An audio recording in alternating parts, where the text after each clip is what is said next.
भगवान शिव और माता पार्वती महलों में क्यों नहीं रहते। एक बार की बात, माता पार्वती भगवान भोलेनाथ के साथ कैलाश पर्वत पर बैठी थी। तभी उनके मन में विचार आया कि सारे देवता सुंदर महलों में रहते हैं, जबकि मेरे पति तो देवों के देव महादेव हैं। फिर भी मैं इस कैलाश पर्वत पर रहती हूँ, या न कोई महल है न कोई आराम की वस्तु।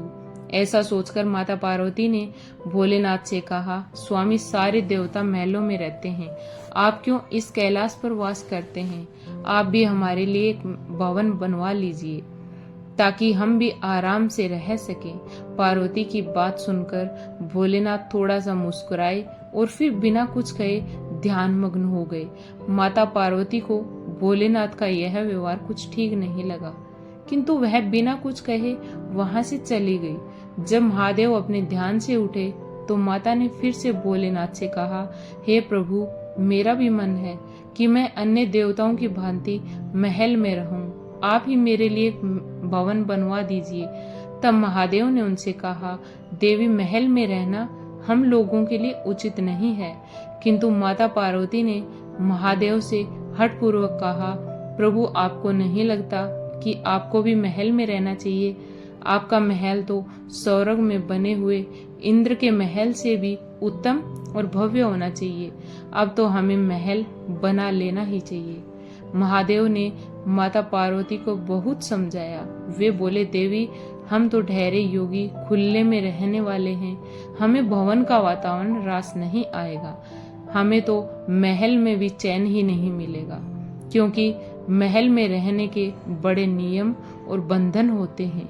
किंतु माता ने तो मन में विचार कर लिया था कि अब महलों के बने बिना वह नहीं मानेगी। वह बोली कि महादेव, जब सारे देव महलों में रहते हैं तो फिर महादेव क्यों बर्फ की चट्टानों पर रहें। पार्वती के इस हट के आगे देवों के देव महादेव को भी झुकना पड़ा। तब उन्होंने इस कार्य के लिए स्वर्ग से विश्वकर्मा जी को बुलवाया और उन्हें ऐसा महल बनाने को कहा जो तीनों लोकों में किसी का ना हो। उधर विश्वकर्मा जी महादेव के आदेश अनुसार भवन बनाने के लिए उपयुक्त स्थान की खोज में लग गए।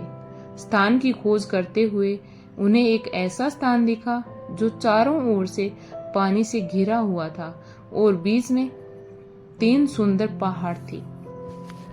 वहां पहाड़ों पर तरह तरह के फूल और वनस्पति से ढके हुए थे।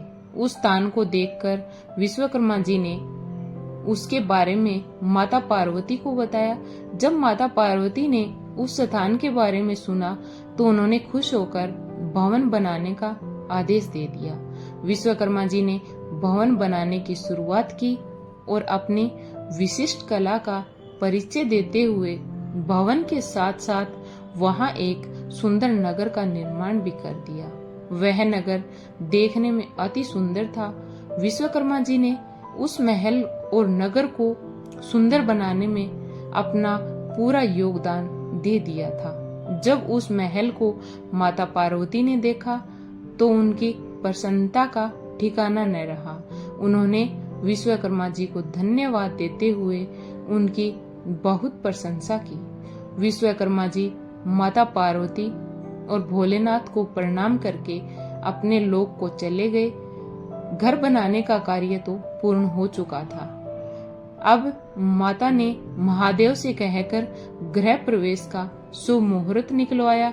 गृह प्रवेश के समय ऋषि विश्वाचार्य को दिया गया था। सभी देवता भी उस समारोह में आए हुए थे। जिसने भी उस महल को देखा वही आश्चर्यचकित होकर उसकी प्रशंसा कर रहा था। वास्तव में वह भवन बना ही अद्भुत था। गृह प्रवेश की विधि के पूर्ण होने के बाद महादेव ने आचार्य से दक्षिणा मांगने को कहा तो विश्रवा ने मना कर दिया। वे बोले, प्रभु, क्या कोई भक्त अपने भगवान से कुछ मांगता है? ऐसा करके तो मैं पाप का भागी बन जाऊंगा। मुझे कोई दक्षिणा नहीं चाहिए। यह कहकर ऋषि विश्रवा जाने लगे तो महादेव ने कहा, ऋषिवर, आपको दक्षिणा तो लेनी पड़ेगी।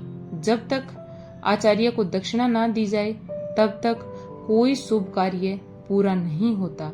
महादेव की माया ऋषि विश्रवा का मन उस नए बने हुए नगर पर आ गया। बार बार आग्रह करने पर उन्होंने दक्षिणा के स्वरूप उन्होंने उस भवन सहित नगर को ही मांग लिया। ब्राह्मण को दक्षिणा के रूप में उसकी वह मुंह मांगी वस्तु दी जाती है, इसलिए महादेव ने उसे लंका को ऋषि विश्रवा को दान कर दिया। महादेव के द्वारा अपने भवन को दान कर देने से माता पार्वती को क्रोध से भर उठी। उन्हें ऋषि की इस दुष्टता पर बड़ा क्रोध आ गया। वह बोली, तुम तो आचार्य कहलाने के लायक ही नहीं हो। तुमने महादेव की सरलता का फायदा उठाकर मेरे प्रिय महल को हर लिया है, इसलिए मैं तुम्हें श्राप देती हूँ कि महादेव का भक्त इस महल को जलाकर राख कर देगा। उसके साथ ही तुम्हारे कुल का विनाश आरंभ हो जाएगा।